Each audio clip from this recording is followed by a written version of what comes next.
Assalamualaikum warahmatullahi wabarakatuh. Bismillahirrahmanirrahim. Alhamdulillahi rabbil alamin. Wal 'aqibatu lil muttaqin. Wala 'udwana illa 'alal zalimin.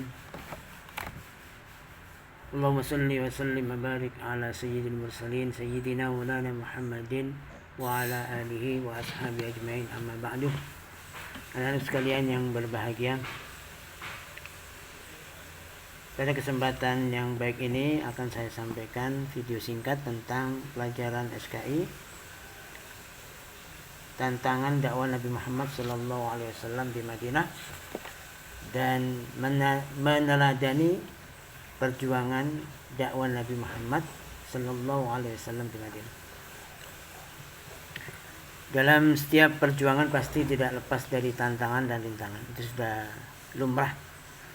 Tapi pada dasarnya dakwah Nabi Muhammad SAW di Madinah itu termasuk lancar banget, tidak seperti di Mekah, lancar banget. Namun tantangan memang tidak lepas dari itu. Tantangan itu muncul karena ada sebagian penduduk Madinah atau masyarakat Madinah yang tidak mau dipimpin oleh Nabi Muhammad SAW. Masyarakat itu dipimpin oleh Abdullah bin Ubay bin Salul. Karena memang Abdullah bin Ubay bin Salul ini rencananya akan diangkat menjadi pemimpin Madinah. Sebelum diangkat atau disumpah, dibaiat, datanglah Nabi Muhammad SAW. Sehingga Abdullah bin Ubay bin Salul ini tidak sempat disumpah untuk menjadi pemimpin. Akhirnya dia sakit hati dan memprovokasi orang-orang yang tidak suka kepada Nabi dan umat Islam. Dan mereka di hadapan Rasul seakan-akan setuju, tapi di belakang Rasul dia bekerja sama dengan kafir Quraisy. Jadi dia menjadi mata-mata untuk kafir Quraisy apa yang dilakukan oleh Rasul dan para sahabat atau umat Islam di Madinah. Sehingga pada puncaknya terjadilah peperangan. Yang pertama, peperangan Badar, perang Badar. Perang Badar ini diikuti oleh 313 tentara Islam dan 1000 tentara kafir Quraisy. Ini perang Badar terjadi pada tahun kedua Hijriah. Jadi tahun kedua setelah Nabi hijrah ke Madinah, itu terjadi perang, namanya perang Badar. Dinamakan perang Badar karena peperangan itu terjadi di dekat sumur milik Pak Badar, gitu ya. Kemudian tidak berhenti sampai situ, karena perang Badar itu kafir Quraisy kalah.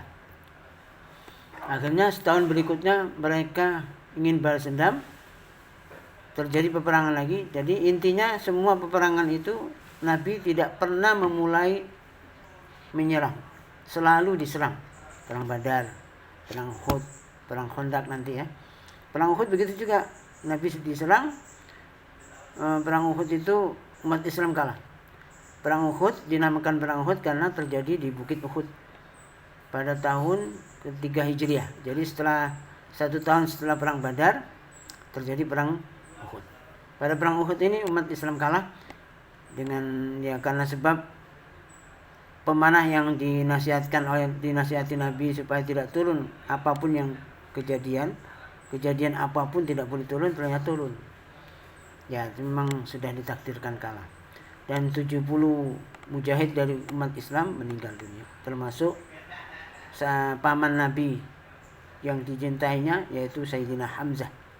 Itu yang dibunuh oleh orang kafir. Yang ketiga, perang Khandaq. Perang Khandaq ini terjadi pada tahun 5 Hijriah. Tapi perang Khandaq ini enggak sampai terjadi peperangan, karena Khandaq ini artinya parit. Ketika itu Nabi diserang oleh kafir Quraisy, jumlahnya banyak. Pada tahun 5 Hijriah atau sama dengan 627 Masehi. Yaitu diusulkan oleh salah satu seorang sahabat yang namanya Salman Al-Farisi. Ini mengusulkan untuk membuat parit untuk menghalangi kafir Quraisy menyerang kota Madinah atau menyerang Nabi bersama umat Islam yang lain. Setelah berhasil membuat parit sehingga perang itu kafir Quraisy tidak bisa masuk ke wilayah Madinah sampai bahan atau bekal mereka habis dan mereka ditimpa banyak masalah, angin, topan dan segala macam, sehingga mereka kembali ke Mekah. Nah, itulah anak-anak sebagian perjuangan Nabi, ya, rintangan-rintangan yang ada di ketika beliau sudah hijrah ke Madinah. Kemudian selanjutnya meneladani perjuangan Nabi Muhammad SAW dakwah di Madinah, yang secara singkat saja tolong menolong dalam kebaikan. Jadi Nabi selalu mencontohkan beberapa tauladan atau ajaran yang bisa kita pakai dalam kehidupan sehari-hari. Memang itu sesuai dengan firman Allah, ta'awanu 'alal birri wat taqwa wa la ta'awanu 'alal ismi wal 'udwan.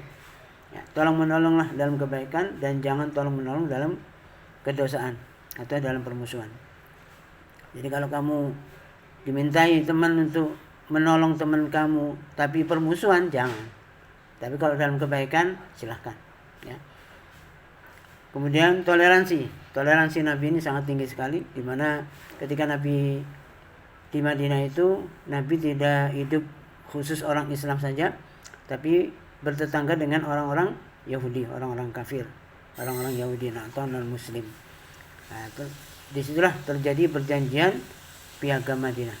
Nah, Piagam Madinah itu menunjukkan bahwa Nabi sangat bertoleransi terhadap umat beragama yang lainnya. Maka kita sebagai umatnya wajib mengikuti teladan ini dan harus mau toleransi. Artinya apa toleransi? Saling menghormati. Ya, saling menghormati antar umat beragama. Ya. Jadi masing-masing ini asbabun nuzulnya turunnya surah Al-Kafirun itu di sini. Ketika itu orang-orang Yahudi ingin toleransi agama.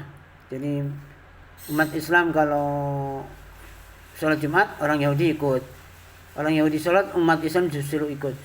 Akhirnya turunlah surah Al-Kafirun itu, bahwa yang namanya toleransi umat beragama bukan toleransi antar agama, tapi antar umat beragama.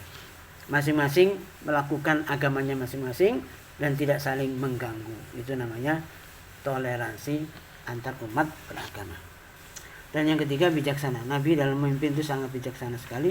Dan memang Nabi dalam memimpin itu, dalam berdakwah, dalam memimpin, dalam bertitah, dalam berkata, itu selalu dibimbing oleh Allah. Enak, ya, selalu dibimbing oleh Allah. Kita sebenarnya bisa, asal kita selalu ingat kepada Allah. Dalam melakukan apapun ingat selalu kepada Allah. Ingat, pokoknya bersandar kepada Allah, minta tolong kepada Allah. Ya Allah, berikan jalan yang terbaik. Ya Allah, berikan langkah yang terbaik. Ya Allah, selalu itu. Insya Allah kita akan dibimbing oleh Allah Subhanahu wa Ta'ala dalam memutuskan segala sesuatu, sehingga keputusan kita sangat bijaksana. Demikian anak sekalian, mohon maaf. Terima kasih. Wallahu a'lam bishawab. Semoga bermanfaat. Assalamualaikum warahmatullahi wabarakatuh.